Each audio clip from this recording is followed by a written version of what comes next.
Hello everyone, welcome to my channel school task pro. जदि आपंक मो भिडटी भल लगे तेज निश्चित भाव में मो चैनल को सब्सक्राइब करदे एवं भिडटी को लाइक करदे। Hello everyone, welcome to my channel school task pro. So यही वर्ष सुरभि 2025 कार्यक्रम पाई आमर प्रबंध लिखन पाई टॉपिक टी अछि एकविंश शताब्दीर दक्षता विकास रे स्कूल शिक्षार भूमिका। तेणुक एथिरे आमर कौन कौन पॉइंट रहिबा उचित, कौन कौन पॉइंट रहिले आमको भल मार्क फेचिंग हो पारिबो, सेही पॉइंट गुड़िक मु ए वीडियो रे कवर करिछि एवं सेगुड़ी को मु भल भाव रे गोटी गोटी करी एक्सप्लेन करिछि। जदि आपनको वीडियोटी भल लागिबो तेबे निश्चित भाव रे मो वीडियोटी को लाइक करदेबे एवं चैनल को प्लीज प्लीज प्लीज सब्सक्राइब करदेबे। तेणु यही टॉपिक रे एकविंश शताब्दीर दक्षता विकास रे स्कूल शिक्षार भूमिका एथिरे आमर उपक्रम रे आसीबो। आमे एपरि एक समय रे बंचुछु जेउठारे द्रुत गति रे परिवर्तन हेउछि। कृत्रिम बुद्धिमत्ता ठारू जलवायु परिवर्तन, डिजिटल प्रजुक्ति विद्या ठारू विश्व आह्वान पर्यंत समस्त क्षेत्र रे विश्व द्रुत गति रे विकसित हेउछि। एपरि एक विश्व रे केवल तथ्य जानिबा यथेष्ट नुहे, आमे किपरि चिंता करू, सृष्टि करू, सहयोग करू एवं समस्यार समाधान करू ताहा गुरुत्वपूर्ण। एठारे ही एकविंश शताब्दीर दक्षता गुड़िकर मूलदुआ पड़े एवं एही दक्षतार मूलदुआ स्कूल शिक्षारे निर्मित। एकविंश शताब्दीर दक्षता कौन, अर्थात आमे केउ केउ दक्षता गुड़ी को एकविंश शताब्दी बा 21st सेंचुरी स्किल बोली कहिबा। एकविंश शताब्दीर दक्षता हेउची सेही दक्षता जहा छात्र छात्री माने आजिर विश्व रे सफल हेबा पई आवश्यक करिथांती। एथिरे अंतर्भुक्त दक्षता गुड़िक हेला समालोचक चिंताधारा, अर्थात जहाको आमे इंग्राजी रे कहू क्रिटिकल थिंकिंग, सृजनशीलता जहाको कहा जाय क्रिएटिविटी, सहयोग कोलाबोरेशन, जोगाजोग कम्युनिकेशंस, डिजिटल साक्षरता अर्थात डिजिटल लिटरेसी जहाको आमे इंग्राजी रे कहि थाउ, समस्या समाधान जदि आम आगे गोटे प्रोब्लेम को उपस्थापन करा जाए आमे से प्रोब्लेम टी को किपरि भाव रे समाधान करि थाउ, प्रोब्लेम सॉल्विंग स्किल, अनुकूलन एवं स्थिरता गोटे परिस्थिति रे आमे किभଳି भाव रे अडप्टेबिलिटी करि परिबा एवं रेजिलिएंस देखै परिबा, विश्वव्यापी सचेतनता वर्ल्ड अवेयरनेस आमर विश्व बाबद रे सचेतनता रहिबा आवश्यक, आमर सेही बाबद रे विश्व बाबद रे ज्ञान रहिबा आवश्यक। एहा सहित आउ गोटे मेन स्किल हैला लीडरशिप स्किल जहाको नेतृत्व कहा जाउछि। अच्छा, तेबे आमे एही सब क्वालिटी गुड़िक केउठारु शिखे, आमे एही सब क्वालिटी गुड़िक स्कूल रे ही शिखि थाउ। स्कूल गुड़िक एही दक्षता गुड़िक किपरि विकास करिबारे सहाय्य करि पारिबे। तो प्रथम आमर पॉइंट टी थिला समालोचनामूलक चिंताधारा एवं समस्या समाधान।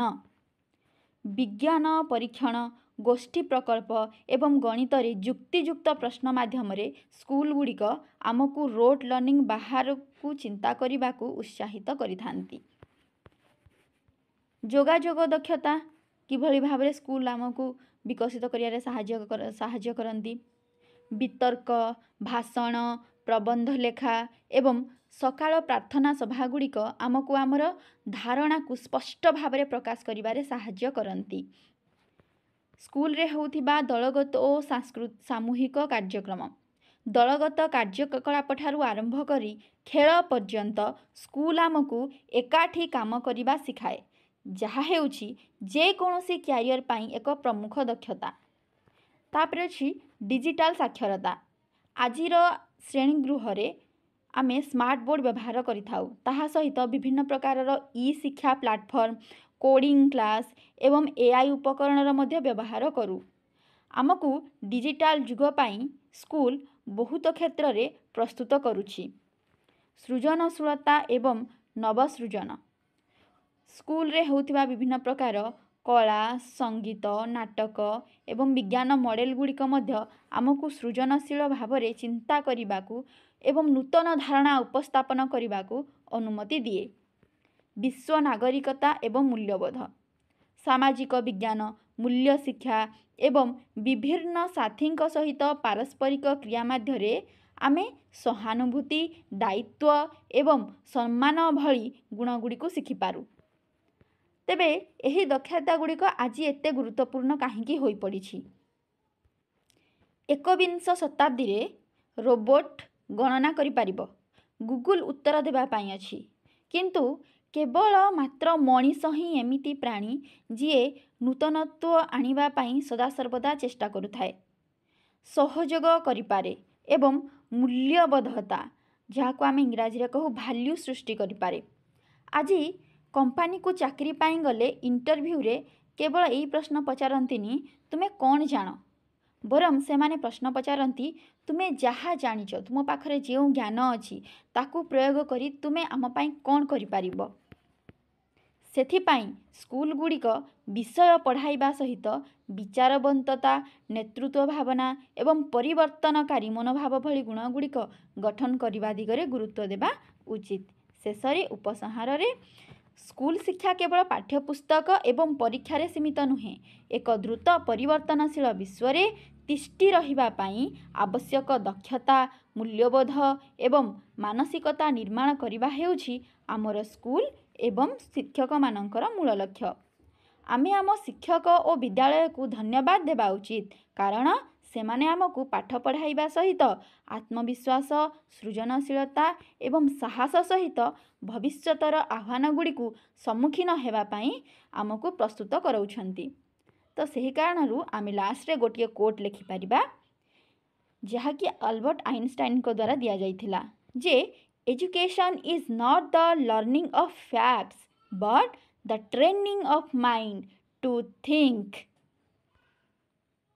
सो ये भिडियोटी रे मु टॉपिकटा जहाँ आमर थिला तापाई जीतिक आवश्यक पॉइंट गुड़िक कभर करछि। जदि आपको भिडियोटी टिके भी हेल्पफुल लगिबो तेबे निश्चित भाव में प्लीज मो चैनल टी को सब्सक्राइब करदेबे। मते एबे आपण मानकर बहुत साहाय्यर आवश्यकता अछि, प्लीज चैनल टी को सब्सक्राइब करदेबे। भिडियोटी देखिथिबारु थैंक यू सो मच।